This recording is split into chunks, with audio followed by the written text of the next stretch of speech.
Today is the start of when people and players and teams deal with the franchise tag.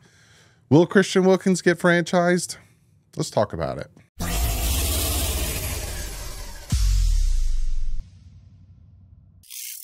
What is up, Finn fans? Hope you guys are having a fantastic Tuesday. You might have had off of work yesterday, being that it was President's Day. If you did, hopefully you had a nice day off. Today starts the period where teams can franchise tag, transition tag, exclusive, non-exclusive. I'm going to break it all down for you because you might be like, what? Is there a difference? There's 3 different tags. And then there's tenders? What, like chicken tenders? I'm going to break it all down for you. And we're going to talk, should Christian Wilkins be tagged? And is there anyone else on the team that isn't Christian Wilkins should be tagged? But before we jump into that, I do have to shout out today's sponsor, and that is Clean the World. I talk about Clean the World all the time. Sean Seipler does some fantastic things for people in need when it comes to third world countries, natural disasters, the homeless.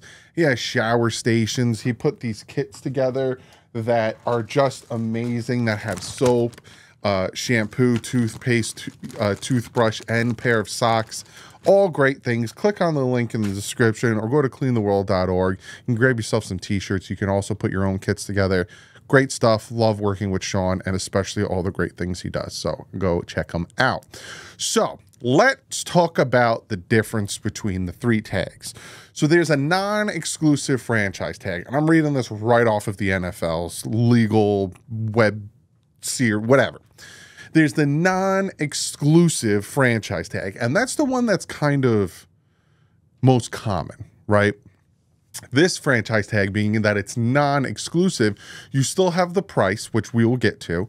I'm going to talk about the different prices of the different franchise tags. But the difference is here, the player is free to go talk to other teams, right? We non-exclusive franchise tagged Jarvis Landry. And no, I'm sorry, we didn't. See, I almost got information incorrect. We didn't, because a non-exclusive franchise tag, the team, so say we non-exclusive franchise tag Christian Wilkins, and Wilkins goes and he meets with the team, and that team, my brain's not working. That team says, hey, we'll take Christian Wilkins and we're going to pay him this much.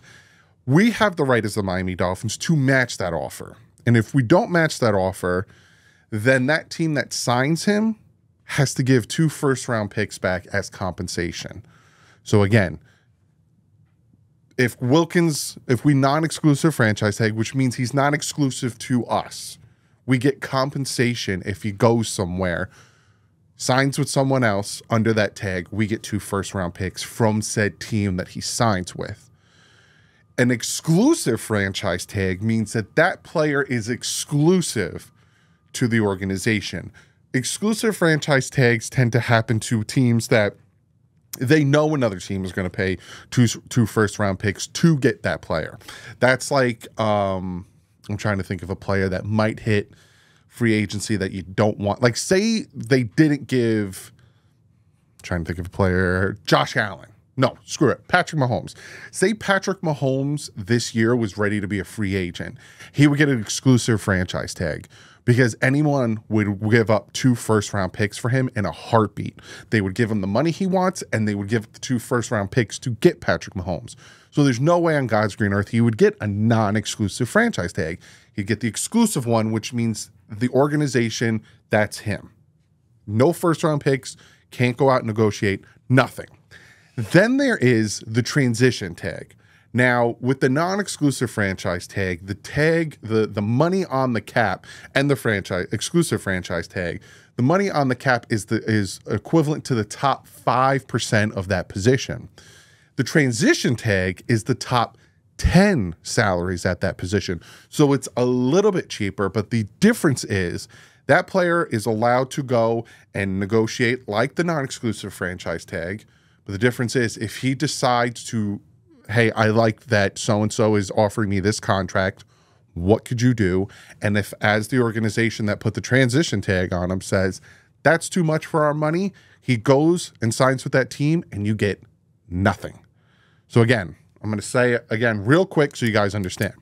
Non-exclusive franchise tag, the money that hits the cap space is top five salaries in that position. That player can go negotiate with other teams. And if you don't match it and they go sign with other teams, you get 2 first-round picks. So non-exclusive franchise tag gets 2 first-round picks. The exclusive franchise tag, he can't go negotiate. He's not going anywhere. He is part of the organization because any team would give up 2 firsts, essentially Patrick Mahomes, Josh Allen, those types of players. And transition tag is the same thing as a non-exclusive franchise tag. The only difference is you get nothing back, but it is cheaper because it's the top 10 instead of the top 5. Hopefully that makes sense. Hopefully I explained it to you, because you should see the paragraphs that have it going on here. So I tried my best to explain it to you guys. This is what it looks like. So I explained all this to you as simply as I can. Then we have the prices. Now I'm going to show you. These are the prices for the different tags. So again, you have the transition tag, which you see is cheaper. You have the franchise tag. We're looking at Christian Wilkins, and he would be $20.9 million if the Dolphins franchise tagged him. Now, if they did franchise tag him, I would fully expect it to be a non-exclusive franchise tag, because they would get 2 first-round pick compensations if he did sign with another team.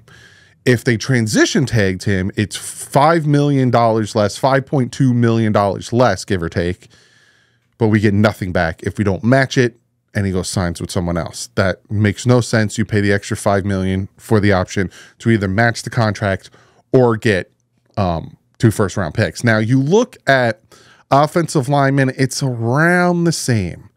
So say the Dolphins wanted a franchise tag or non-exclusive franchise tag, Robert Hunt, it's like $1 million less to do that.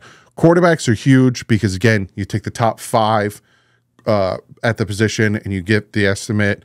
Linebackers, defense. Look how far down running backs went. Running backs are just above special teamers. Back when I used to like really start watching football, even like, because I started watching in like 95. So when I was like in my teens, and you had LaDainian Tomlinson, you had Ricky Williams, you had Edgerrin James, you had all these guys, they were making money. And the running backs were way higher up here. It's like running back, special teams. It's crazy. And special teams are kickers, punters, all that stuff. Then you have the restricted franchise tenders. Again, not chicken tenders.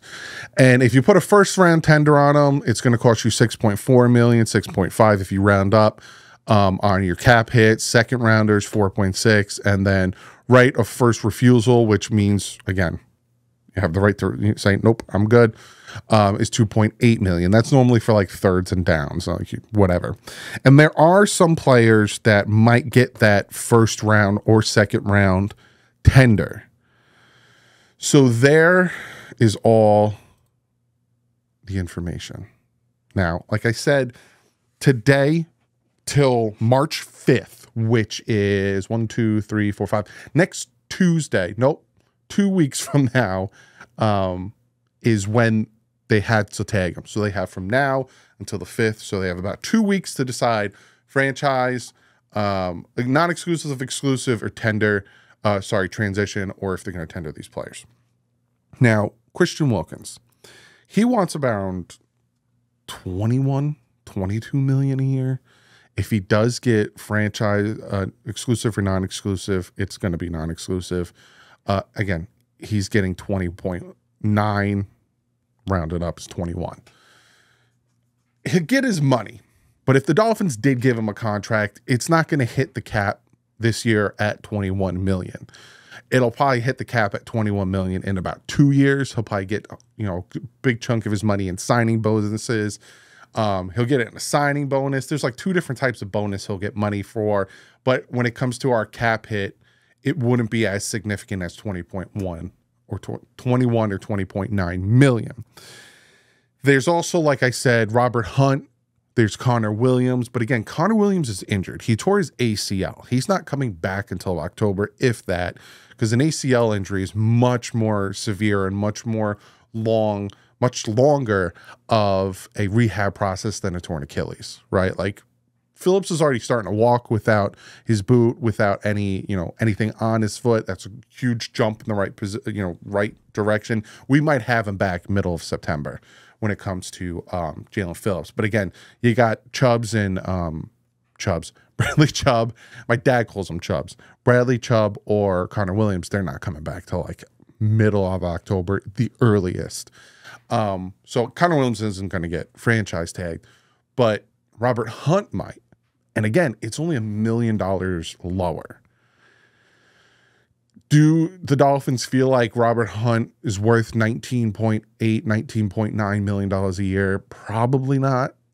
Probably looking at about $11 million a year. And again, you see that money and you hear that money, $11 million a year. I want to tell you guys, and for some people, they're like, wow, it's so boring. You break down contracts. And some people like that I break down contracts.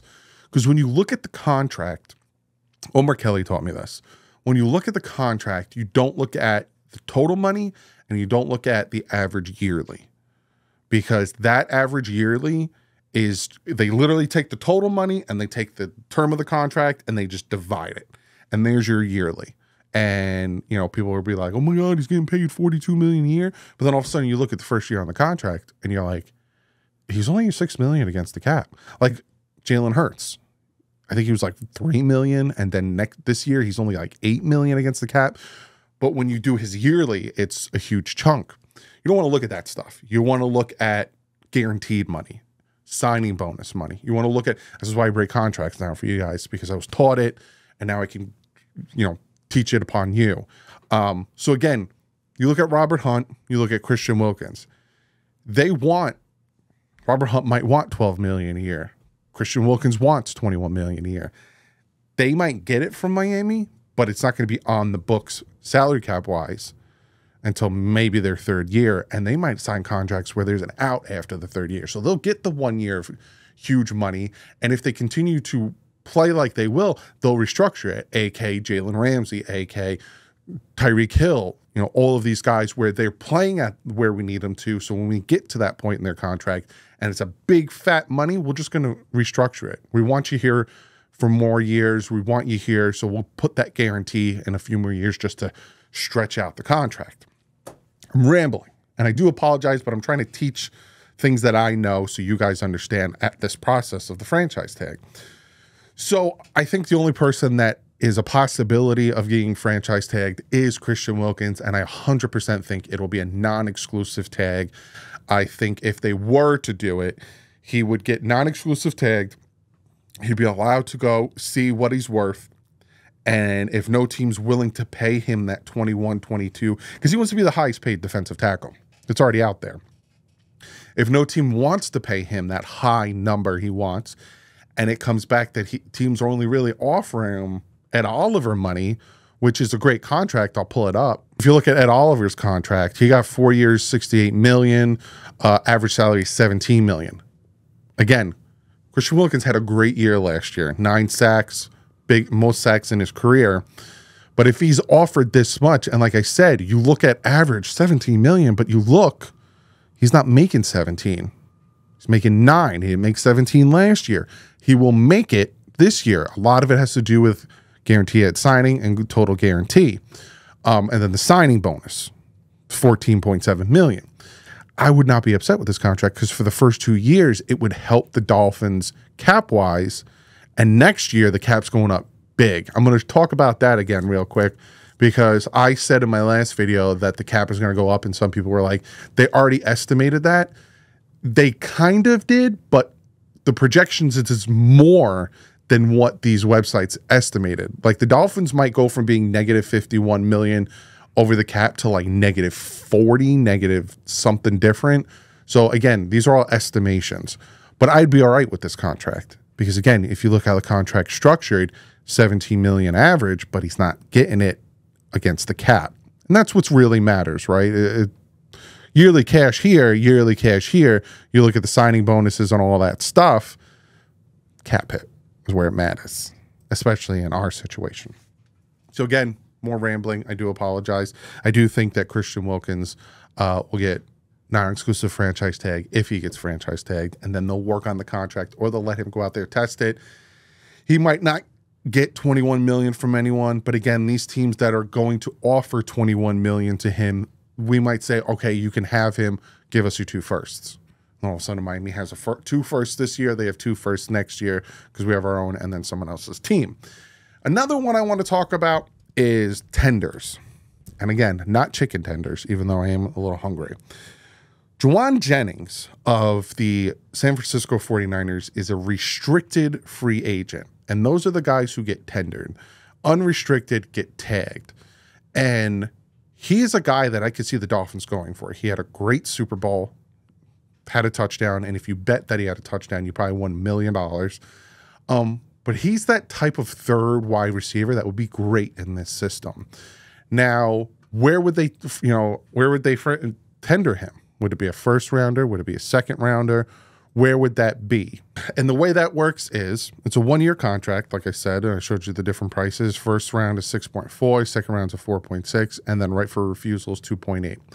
They probably will put like a second rounder on him. And essentially what that means is if the Dolphins offer him a contract, the 49ers don't, if the 49ers refuse it, then the Dolphins have to say, if it's a second round tender, the Dolphins have to give them their second round pick.